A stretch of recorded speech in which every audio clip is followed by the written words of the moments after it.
जिला गुजरात में आहर का धुंध पड़ गई और इतनी शदीद धुंध है कि आज सुबह सवेरे ही धुंध ने शहरी और देहाती इलाकों में डेरे डाल दिए।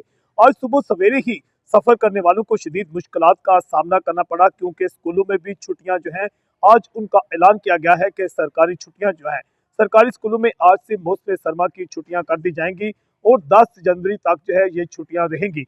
जबकि जो प्राइवेट स्कूल हैं उनके हवाले से बताया कि 21 और 22 को स्कूल बंद हो गए। कई स्कूल जो है वहां पर इस वक्त इम्तिहानात भी चल रहे हैं।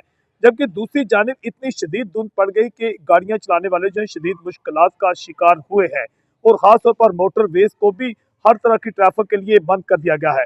गुजरात के जो दाखिली खारजी रास्ते हैं वहां पर आज ट्रैफिक पुलिस और पंजाब पुलिस के नाकों का सिलसिला भी उसी तरह नजर आया। खासतौर पर बोले पुल पर देखा गया कि बड़ी तादाद में वहां पुलिस एहलकार तैनात थे और इतनी शदीद धुंध में भी वो अपनी ड्यूटी अंजाम दे रहे थे कि और ये भी देखा गया कि शदीद धुंध के बायस लोग जो है इनमें हेलमेट पहनने का जो है बहुत ज्यादा रुझान जो है वो बढ़ चुका है।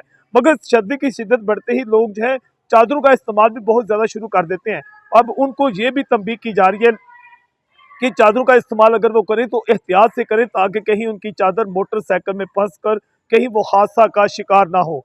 जिला गुजरात में हेलमेट पहनने वालों की तादाद में इजाफा हुआ है और सर्दी की शिद्दत बढ़ते ही खासतौर पर गोश्त का इस्तेमाल जो है वो भी बढ़ गया। गोश्त की दुकानों पर, अंडों की दुकानों पर, मछली की दुकानों पर जो था रश देखा गया है। बड़ा गोश्त खरीदने वाले, छोटा गोश्त खरीदने वाले जो थे वो भी जगह जगह पर इस वक्त जो है नजर आए हैं। जज्बा न्यूज से मैं हूँ आकाश न्याज।